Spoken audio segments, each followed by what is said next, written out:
أعمالنا من يهده الله فلا مضل له ومن يضلله فلا هادي له وأشهد أن لا إله إلا الله وحده لا شريك له وأشهد أن محمدًا عبده ورسوله أما بعد فأعوذ بالله من الشيطان الرجيم بسم الله الرحمن الرحيم وإذا سألك عبادي عني فإني قريب أجيب دعوة الداعي إذا دعاني فليستجيبوا لي وليؤمنوا بي لعلهم يرشدون.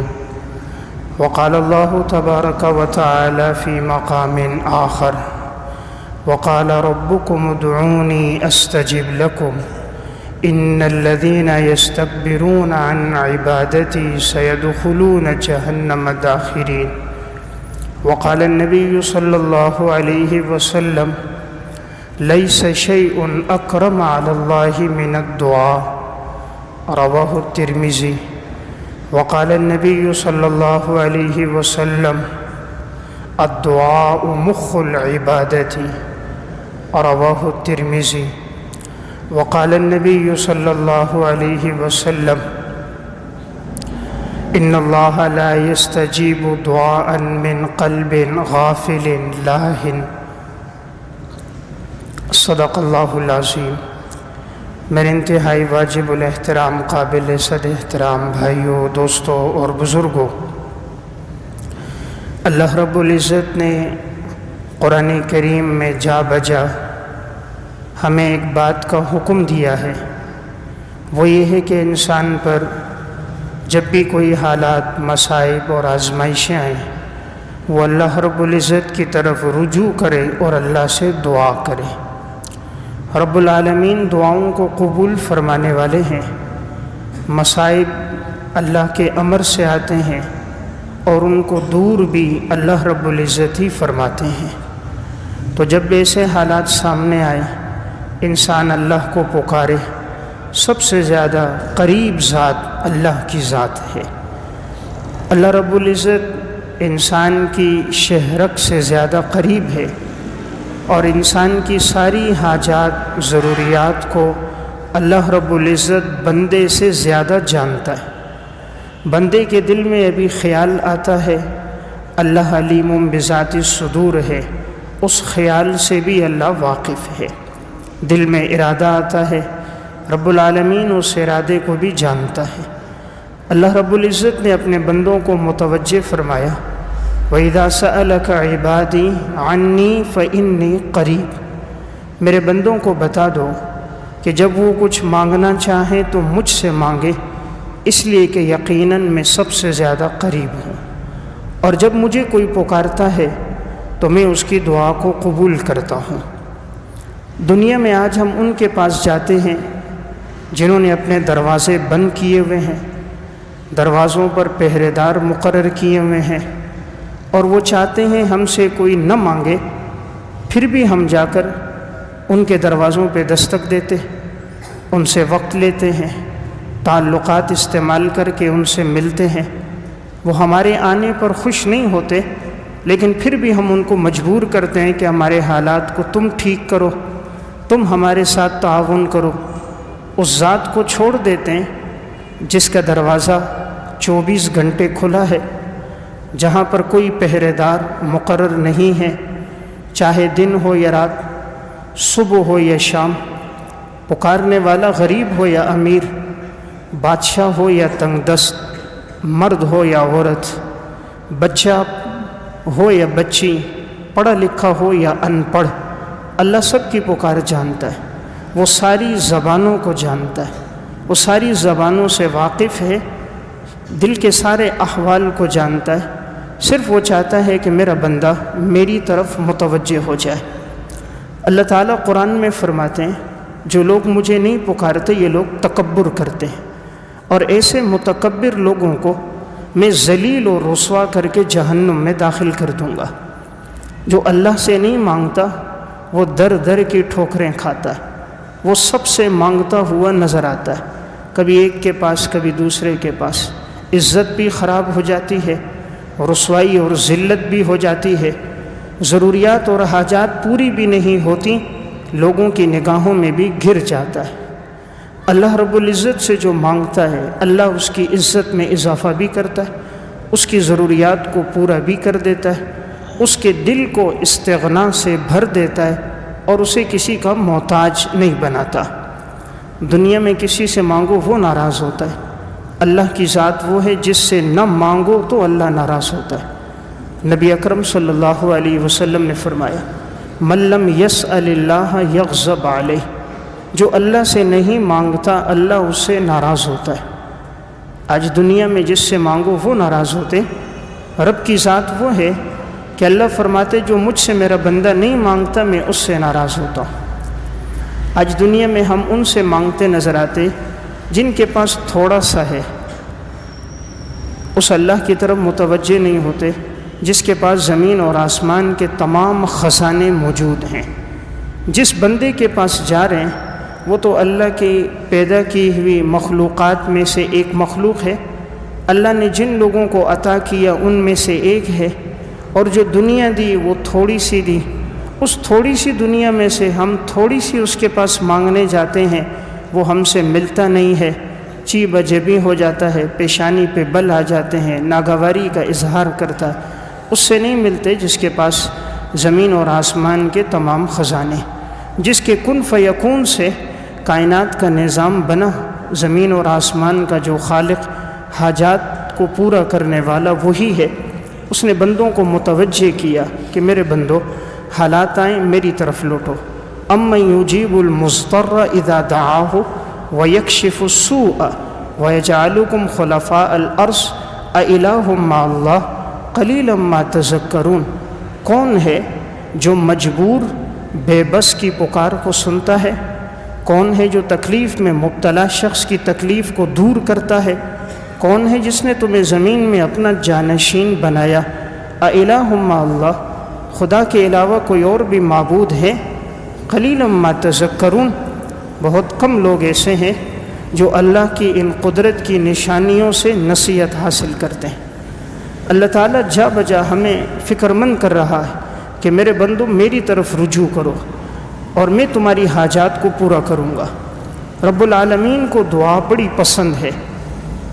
اللہ تعالیٰ کی تمام مخلوقات میں سب سے پسندیدہ مخلوق انبیاء علیہ الصلاۃ والسلام ہے، اور انبیاء علیہ الصلاۃ والسلام کے واقعات قرآن کریم میں جا بجا موجود ہیں۔ جس نبی پر جب بھی کوئی حالات آئے وہ تمام انبیاء صرف اللہ کی ذات کی طرف متوجہ ہوئے۔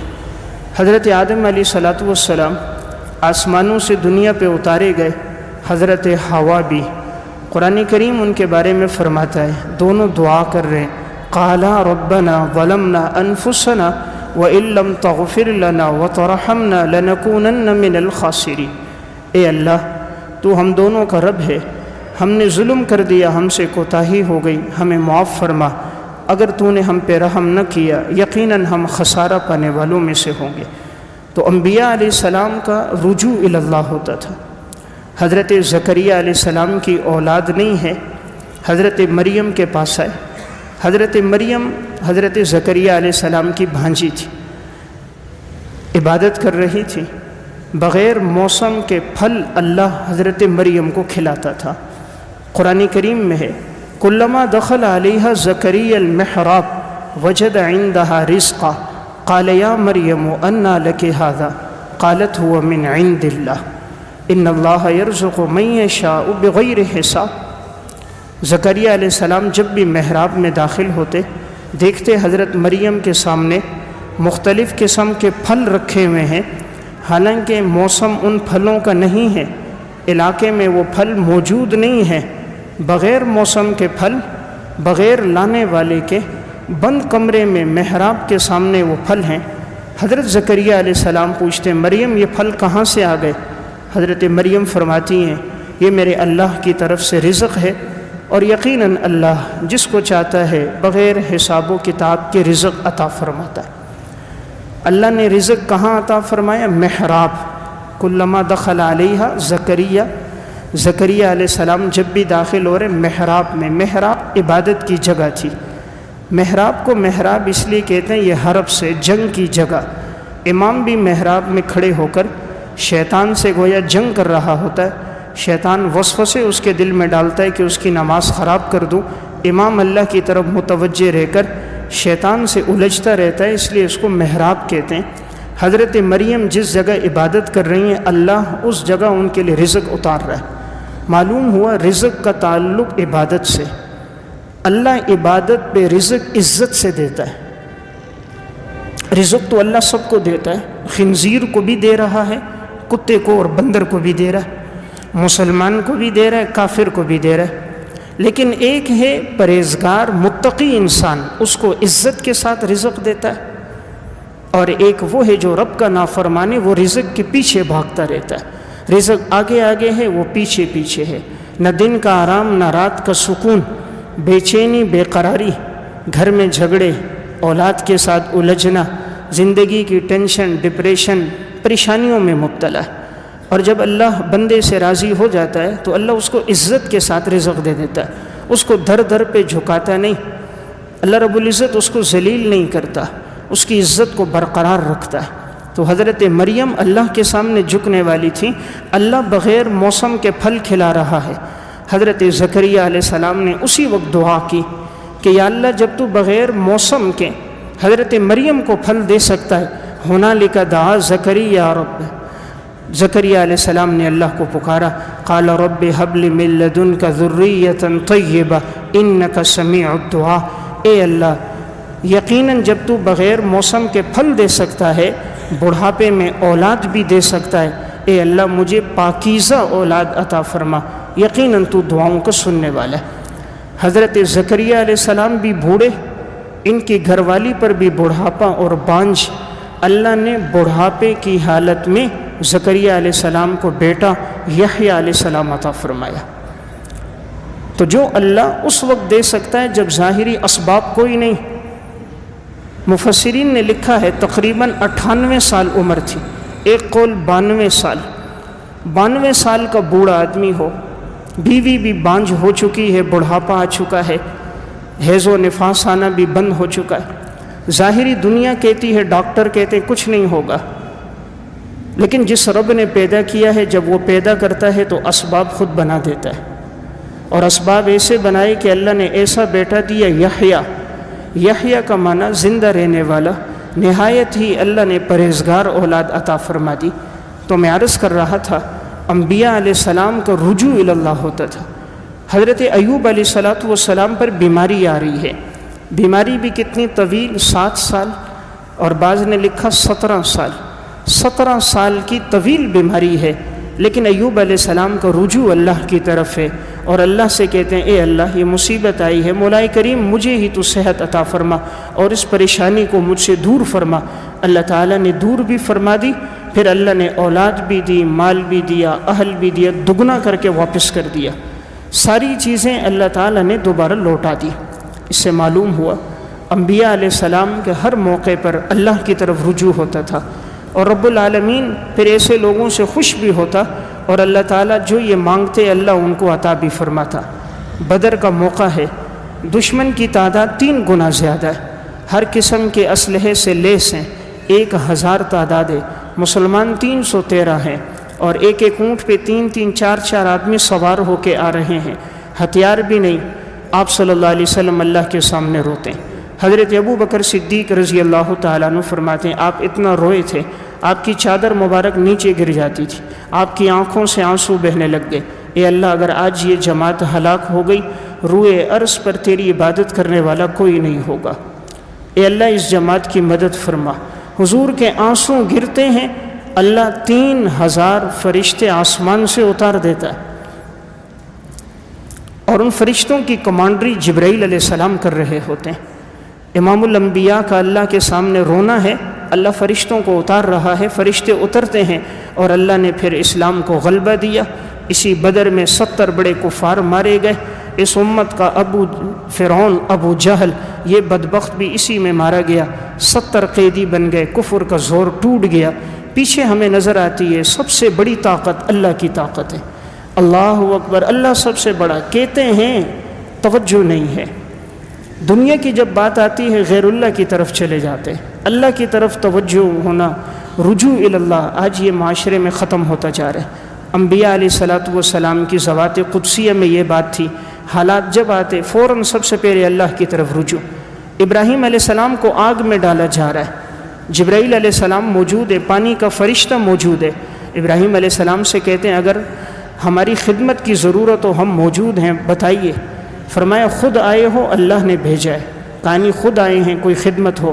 فرمایا اللہ دیکھ رہا ہے، اگر وہ اللہ اس پہ راضی ہے کہ میں آگ میں جل جاؤں تو ابراہیم خلیل اللہ بھی اس پہ راضی، اور اگر وہ اللہ بچانا چاہتا ہے تو میں اس پہ بھی راضی ہوں، میں تمہیں کچھ نہیں کہتا، میرا رجوع اللہ کی طرف ہے۔ پانی کا فرشتہ موجود، جبرائیل علیہ السلام موجود، ابراہیم علیہ السلام کا تعلق مع اللہ دیکھیں اللہ کی طرف۔ پھر اللہ کا حکم آتا ہے، اللہ پھر اسباب کو ہٹا کر ڈائریکٹ آگ کو خطاب کر رہا ہے، قلنا یا نار کونی بردا وسلاما علی ابراہیم، اے آگ ٹھنڈی ہو جا ابراہیم علیہ السلام پر سلامتی کے ساتھ کہ ان کو سردی بھی نہ لگے۔ عقل کہتی ہے آگ کا کام جلانا ہے، عقل کا پیدا کرنے والا خدا کہتا ہے آگ کا کام جلانا ہے، لیکن جس نے جلانے کی صلاحیت ڈالی ہے وہ جب چاہے اپنی قدرت سے جلانے کی صلاحیت ختم بھی کر سکتا ہے۔ جس نے آگ میں جلانا ڈالا ہے وہ جلانے کو ختم کر سکتا ہے، جس نے پانی میں ڈبونا ڈالا ہے وہ یونس کو بچا کر بتا سکتا ہے کہ پانی کا کام ڈبونا نہیں، چھری کا کام کاٹنا نہیں، یہ ساری چیزیں اسباب اللہ کے امر کے تحت ہیں۔ رب العالمین کا امر ہے تو ٹھیک، ورنہ کچھ بھی نہیں۔ تو میں ایک بات عرض کر رہا تھا، ہمارا رجوع صرف اللہ کی ذات کی طرف ہو۔ امام طبرانی رحمۃ اللہ علیہ نے المعجم الکبیر میں روایت نقل کی، آپ صلی اللہ علیہ وسلم کی حفاظت میں غزوہ احد میں صحابی تھے حضرت قتادہ بن نعمان رضی اللہ تعالیٰ، آپ علیہ السلام کا دفاع کرتے رہے، اس دوران ان کی تلوار بھی ٹوٹ گئی، ان کی ڈھال بھی ٹوٹ گئی۔ اب چونکہ تیر نہیں مار سکتے تھے، تلوار بھی ٹوٹی ہوئی ہے، نیزے بھی ختم، ڈھال بھی ٹوٹ گئی، اب حضور کے سامنے تھے تاکہ حضور کو کوئی تیر نہ لگے۔ یہاں اچانک ایک بدبخت نے ان کو تیر مارا، وہ ان کی آنکھ میں لگا اور آنکھ نکل کر باہر گری تو انہوں نے اپنے ہاتھ میں لے لی۔ اب آنکھ کا وہ حصہ ان کے ہاتھ میں ہے، آپ صلی اللہ علیہ وسلم کی خدمت میں گئے، یا رسول اللہ یہ آنکھ باہر آ گئی، باقی جو جسم میں زخم آئے وہ برداشت کرتا رہا، آپ بتائیے کیا حکم ہے؟ یعنی اس کو زمین میں ڈال دوں، مطلب تھا دبا دوں، دفن کر دوں، کیا کروں؟ آپ علیہ السلام کی آنکھوں میں آنسو آ گئے، آپ نے ہاتھ اٹھایا، دعا فرمائی، اے اللہ اس نے اپنے جسم کو میری حفاظت کے لیے آگے رکھا، اپنے چہرے کو میرے چہرے کی حفاظت کے لیے آگے رکھا، اپنی آنکھوں کو میری آنکھوں کے سامنے رکھا تاکہ میری حفاظت ہو جائے۔ اے اللہ تو اس کی آنکھوں کو درست فرما اور اس میں روشنی پہلے سے زیادہ لے آ اور اس سے پہلے سے زیادہ خوبصورت بنا دے۔ آپ نے اس کی وہ آنکھ لی اور اس کی اپنی جگہ پہ رکھی۔ امام طبرانی لکھتے ہیں اسی موقع پر ان کی آنکھ ٹھیک ہو گئی، پہلے سے زیادہ خوبصورت اور پہلے سے زیادہ روشن ہو گئی۔ امام الانبیاء صلی اللہ علیہ وسلم کی دعا تھی، تو میں عرض کر رہا تھا رب العالمین تب دعا قبول کرتا ہے جب دعا دل سے ہوتی ہے۔ ہم دعا کے الفاظ پڑھتے ہیں، دل سے کرتے نہیں ہیں، صرف دعا زبان سے کرتے ہیں، دل کہیں اور متوجہ ہوتا ہے۔ حدیث میں آتا ہے آپ صلی اللہ علیہ وسلم نے فرمایا، اللہ رب العزت فرماتا ہے کہ اللہ ایسی دعا کو قبول نہیں کرے گا جو غافل دل کے ساتھ ہو۔ ان اللہ لا یستجیب دعاء من قلب غافل لاہن، غفلت والا دل، بے پرواہ دل، مستغنی دل، ایسی کی دعا اللہ قبول نہیں کرتا۔ جب انسان ہاتھ اٹھا رہا ہے دل کہیں اور متوجہ ہے تو پھر اللہ رب العزت اس دعاؤں کو قبول نہیں کرتا۔ اللہ چاہتا ہے بندہ میری طرف متوجہ ہو۔ دنیا میں آپ کسی سے بات کرو اور وہ آپ کی طرف توجہ نہ کرے، انسان کو بڑا غصہ آتا ہے۔ دیکھو میں بات کر رہا ہوں، اتنی دیر ہو گئی اور یہ کبھی ادھر دیکھ رہا ہے، کبھی ادھر دیکھ رہا ہے، کبھی موبائل پہ لگا ہے، دائیں بائیں کر رہا ہے، توجہ نہیں دے رہا۔ اب بندہ جب نماز پڑھے اور خیال اپنی دکان کا کرے، پڑھے نماز اور اپنا حساب کتاب شروع کر دے، پڑھے نماز اور خیال عشق معشوقی کا چل رہا ہو، پڑھے نماز اور اس کو اپنی دولت کے بارے میں فکر لگی ہوئی ہو، پھر اللہ کو بھی ایسی عبادت کی پرواہ نہیں ہوتی۔ جب بندہ نہیں چاہتا کہ میں بات کروں دوسرا میری طرف توجہ نہ کرے، بندے کو غصہ آتا ہے۔ اللہ بھی چاہتا ہے میرا بندہ عبادت کرے، اللہ اکبر کہہ کے دنیا کو پیچھے پھینک دے۔ یہ ہاتھ کیوں اٹھاتے ہیں؟ اس کا مطلب ہے دنیا میرے پیچھے، اب سب سے آگے اللہ کی ذات ہے۔ باہر سے اندر تک آ گیا، وضو کر دیا، مسجد میں پہنچ گیا، اللہ اکبر کہہ دیا، پھر بھی اگر دل دکان میں فیکٹری میں ہے تو پھر تو کوئی فائدہ نہ ہوا، اس لیے کہ اصل نماز تو وہی ہے کہ دل بھی اللہ کی طرف متوجہ ہو جائے، اور یہ دل تب متوجہ ہوتا ہے جب دل میں اللہ کی عظمت آتی ہے۔ جب انسان کسی عظیم آدمی کے پاس جاتا ہے نا تو جا کر بڑے اطمینان سے بیٹھتا ہے، جتنے بڑے عہدے والا مقام والا ہوتا ہے اتنی اس کی عزت کی لاج زیادہ رکھتا ہے، بڑے ادب سے بیٹھتا ہے کہ میں کس کے سامنے گیا ہوں، کوئی ایسی بات نہ ہو جائے کہ مجھ سے ناراض نہ ہو جائیں، کتنا خیال رکھتا ہے۔ تو جب اللہ کے سامنے جا رہا ہے اور اس کی توجہ نہیں ہوتی تو رب العالمین کو بھی ایسی عبادت کی پھر پرواہ نہیں ہوتی۔ تو میں عرض کر رہا تھا حضرات سلف کی زندگی میں یہ بات تھی، توجہ اللہ، فوراً اللہ کی طرف رجوع اور اللہ کی مدد فوراً آ جاتی۔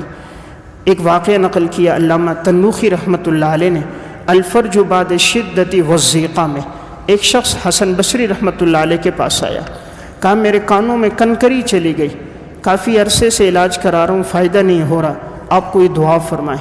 انہوں نے فرمایا تم ابو اعلیٰ حضرمی رضی اللہ تعالیٰ عنہ والی دعا پڑھا کرو، یا علیو یا حلیمو یا عظیمو۔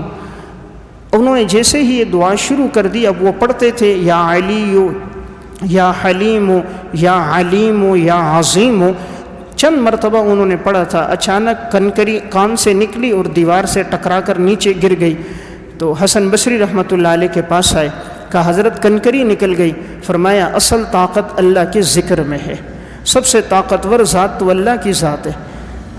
اصل چیز ہوتی ہے پڑھنے والا، جس درد کے ساتھ پڑھتا ہے اتنا اثر زیادہ ہوتا ہے۔ امام ابن ابی دنیا نے بھی اس واقعے کو نقل کیا، پڑھنے والے کا اثر ہے۔ اس کی مثال یوں ہے، ایک آدمی کے پاس گولی ہے، اگر وہی پستول کی گولی اگر وہ ہاتھ سے کسی کو مارے کچھ بھی نہیں ہوگا، وہی پستول کی گولی ہے، جتنے زور سے ہاتھ سے مارو اس کو زیادہ نقصان نہیں، تھوڑا سا درد ہوگا، کچھ نہیں ہوگا۔